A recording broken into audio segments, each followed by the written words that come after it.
Hello and welcome back. My name is Jack B. And as always, thank you for viewing my video. As usual, a news item caught my eye that started my research for the topic of this video. AI is back in the news. The U.S. pilot of the F-15E that was shot down over Iran made a statement.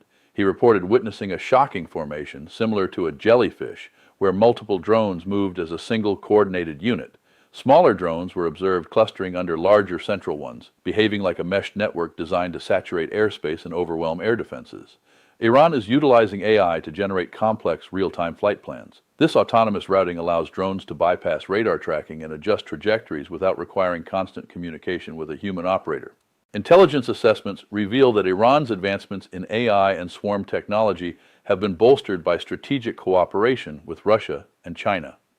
Russia shares intelligence and tactical data acquired from mass-producing and deploying Iranian-designed Shahed Jairan-2 drones.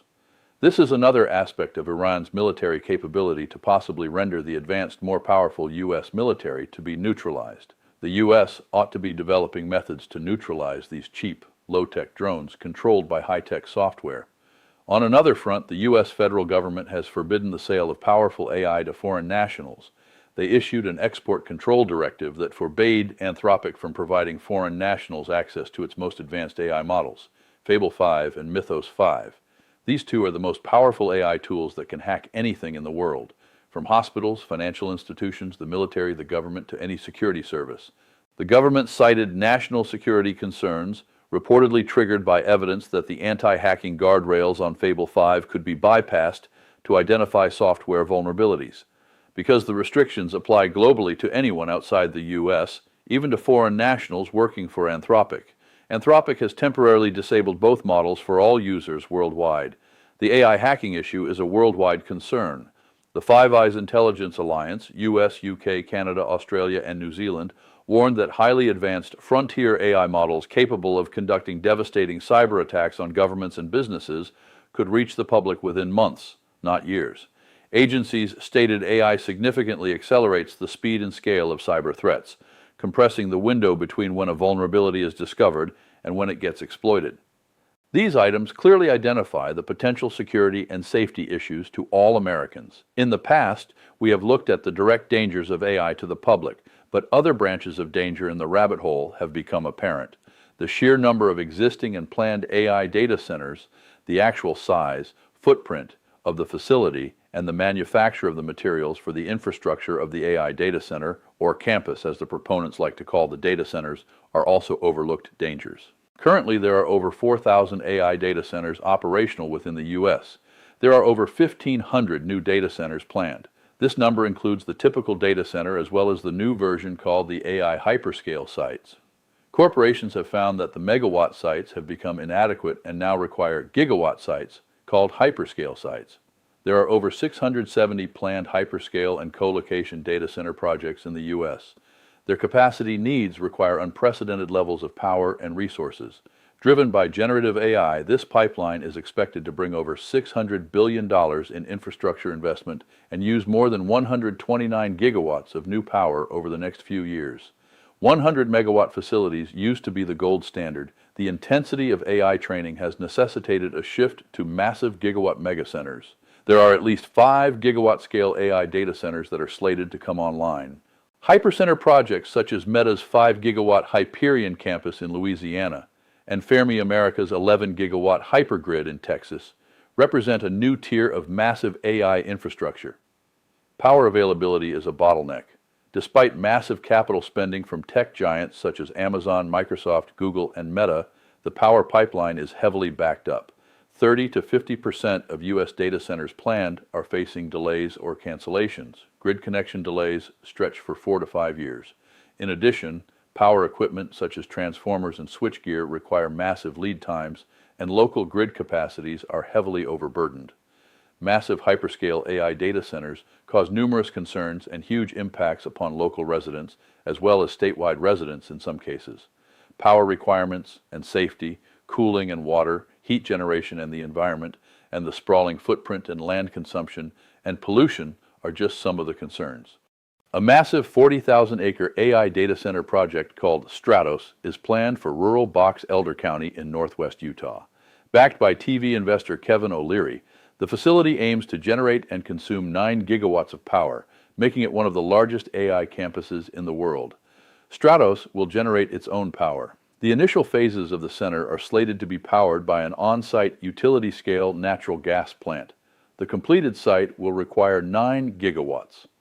Because of the emissions, Utah's governor stated the fact that subsequent phases of the project will need to incorporate zero-emission technologies such as nuclear, geothermal, and solar. It might be hard to visualize the extent of 40,000 acres. The size of a 40,000-acre footprint can house approximately 30,500 football fields. Even that number of football fields might be hard to comprehend. The footprint of a 40,000-acre AI data center presents immense environmental challenges. Its impacts span multiple interconnected areas. The natural habitat will be destroyed. Large-scale industrial complexes disrupt and displace local ecosystems, fragment wildlife habitats, and reduce land available for agriculture or natural green spaces. Local water resources will be severely strained. The intense pressure on local watersheds in drought-prone environments will not only have an adverse effect on the flora and fauna, but on the humans as well. Runoff and flooding damage can also be an unintended consequence. Thermal pollution or the urban climate will become an issue in the natural untouched environment.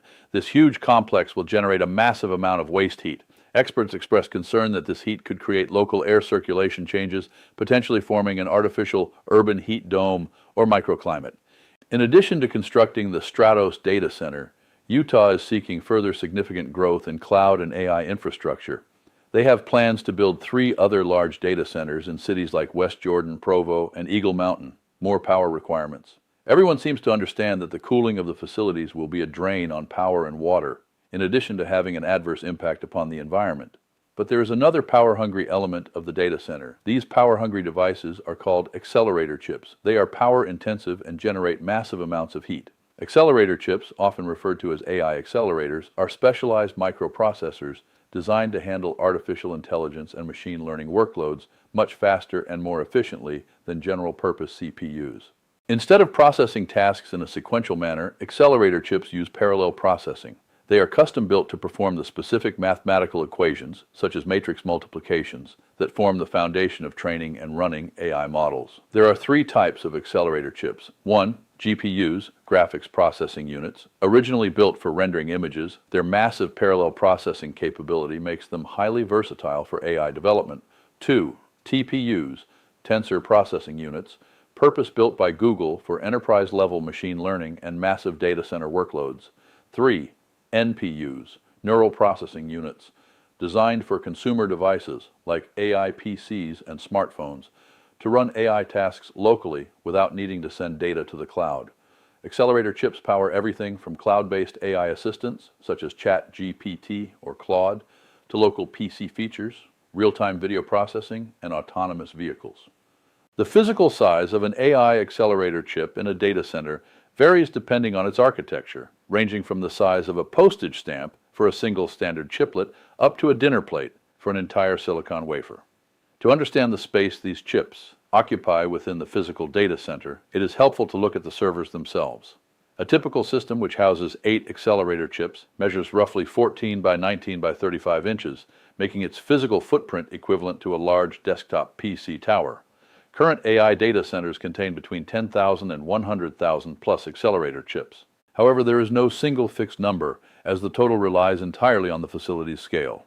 A hyperscale AI site can contain 200,000 or more AI accelerator chips. Modern single-server AI racks can contain anywhere from 64 to 72 accelerators per physical rack. A small to medium cluster or enterprise-grade AI clusters typically house roughly 10,000 to 20,000 chips. A hyperscale cloud facility, which are currently the largest deployments run by hyperscalers, pack 100,000 to 200,000 plus chips in unified interconnected domains. The main problem with AI data center accelerator chips is the severe bottleneck created by power constraints, extreme heat, and data transfer latency. Power usage for accelerator chips ranges dramatically, from a few watts for small edge, postage stamp size, devices to over 1,200 watts for heavy-duty enterprise processors. The exact amount depends heavily on the specific chip's architecture, its function, and the workload being processed. Per-chip power can typically pull between 250 and 700 watts during intensive tasks. Newer megachips can push their thermal design power up to 1,200 watts. High bandwidth memory and cooling for a single server rack of these accelerators can pull anywhere from 93.5 kilowatts to 180 kilowatts. The hardware built for cryptocurrency mining has a continuous and high power draw, which typically ranges from 1,500 to 3,200 watts while mining. The power mentioned was just for the AI accelerator chip. Some household appliance comparisons should provide an understanding of the power consumption of the AI accelerator chips. A standard household refrigerator typically draws between 300 and 800 watts while running. A standard washing machine typically consumes between 400 and 1,400 watts per hour of operation. Can you imagine 100,000 to 200,000 washing machines or refrigerators in a huge facility continuously running and the power they would consume? Another problem is the amount of other natural resources such as silicon required for a data center, not to mention the power and water requirements to manufacture the chips. In addition to the additional pollution created, an AI data center requires thousands of metric tons of raw materials. While raw silicon is abundant as silica sand, the process to turn it into the ultra-pure wafers for AI chips requires significant energy. By 2030, the IEA estimates data centers will consume 75,000 tons of silicon annually. A broader look at natural resources reveals what is required to construct and operate these massive facilities. Power and water support for manufacturing silicon and advanced semiconductors. Every GPU and logic chip relies on silicon wafers. A single cutting-edge fabrication plant requires as much electricity as a small city and immense volumes of ultra-pure water. Chips cannot function on silicon alone.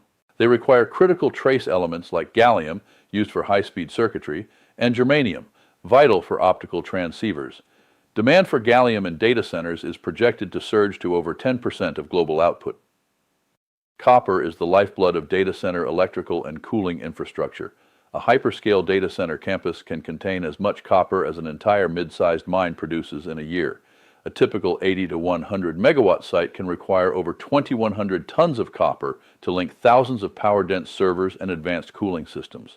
The operational requirements for water and electricity are mind-boggling. AI servers run so hot they require liquid cooling, with large AI factories consuming up to 5 million gallons of water a day to maintain optimal temperatures. Operating continuous clusters of GPUs, which can draw 1,200 watts each, means massive AI campuses demand gigawatts of power. It is estimated that data centers could consume up to 9% of total U.S. electricity generation by 2030. Building massive structural slabs and enclosures to support heavy server loads is intensely material heavy. A single 75,000 square meter hyperscale campus can require up to 10,000 tons of structural steel and hundreds of thousands of tons of concrete. In summary, odious actors are using AI for nefarious deeds, and Americans are at risk. They say it is for self-defense. But I believe it will be used for aggressive terroristic acts. On another front, while AI can be extremely beneficial for humans from a medical point of view, I am not sure if the creation, operation, and maintenance of AI data centers is not the start of a deadly repetitive cycle of pollution, environmental degradation, illness, and cure for humans, not to mention the obvious inherent direct dangers AI poses. And of course, the billionaires will become trillionaires. Once again, it appears we have seen the enemy, and it is us. Well, these are my thoughts for today. And again, whether you agree or disagree, please verify the information presented. Thank you. And until next time, take care and be safe. Ah. No, Kevin. Me na do it. Ooh.